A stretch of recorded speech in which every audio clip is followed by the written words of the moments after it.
मैं हूं खुशनूद अली खान। मैंने अपनी ज़िंदगी में ये बारी इमाम की ज़मीन का मामला उठाया। मैंने ये जो टावर्स हैं उनका मामला उठाया। बारी इमाम के हवाले से मैं जहां भी रहा मैंने उस अखबार में ये मामला उठाया कि ये एक तो ज़मीन है कायद-ए-आज़म यूनिवर्सिटी की और काबिज़ हैं इस शहर के माफियाज कच्ची आबादियों की शक्ल में, और दूसरा मैंने ये मामला भी उठाया कि बारी इमाम के गेट के सामने कोई कहता है ये मेरा आस्ताना है, कोई कहता है मैं इन दुकानों का मालिक हूँ, कोई इन 150-200 दुकानों का किराया ले रहा है, कोई कहता है ये पीर नहीं है, ये खामखा काबिज़ हैं, कोई इसे अपना आस्ताना कहता था। लेकिन बुनियादी बात ये थी कि ये कब्ज़े की जगह थी और आखिरी वक्त तक ये कब्ज़े की जगह रही। कायद-ए-आज़म यूनिवर्सिटी के चांसलर जो इस बोर्ड के यानी सीडीए बोर्ड के मेंबर थे, वो भी बार बार दुहाई के बावजूद ये जगह खाली न करा सके। दूसरी तरफ ये जो कॉन्स्टिट्यूशन 1 एवेन्यू है, मैं इस पर कोई बिल्डिंग शुरू होने से पहले अपनी कई तहरीरें, चुपती हुई तहरीरें, रोकती हुई तहरीरें दिखा सकता हूं कि मैंने हर मरहले पर हक़ाइक़ मालूम किए। लेकिन इस मुल्क में कब्ज़ा माफिया और जो सारे ताकतवर हैं, इन सब को बताने की कोशिश की।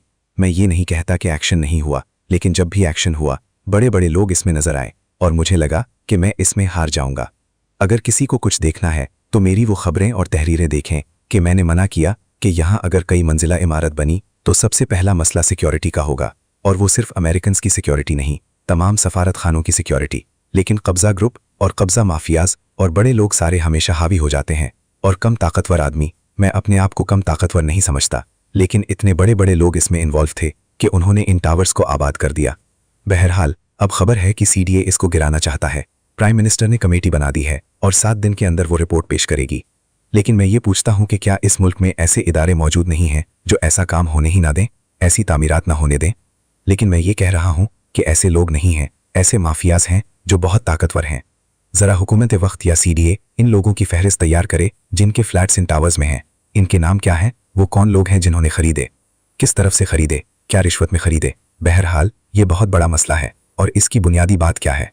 जनाब मोहसिन नकवी वज़ीर दाखिला हैं। मैं इनसे कहता हूं कि जहां जहां भी इस्लामाबाद को बिगाड़ा गया और कब्जे किए गए, इस मामले को बार बार देखें। इस पर मैं कई मरहलों में कई बातें बयान करूंगा, उन्हें सामने ले आऊंगा। आप में से कोई अगर मुझसे बात करना चाहे तो वो 0333-511-7769 पर कर सकता है।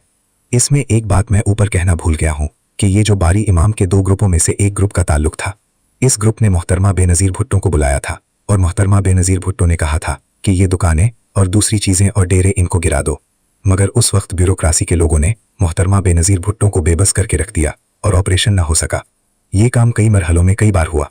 मैं वो सारी तफसील बयान करूंगा। खुदा हाफिज़।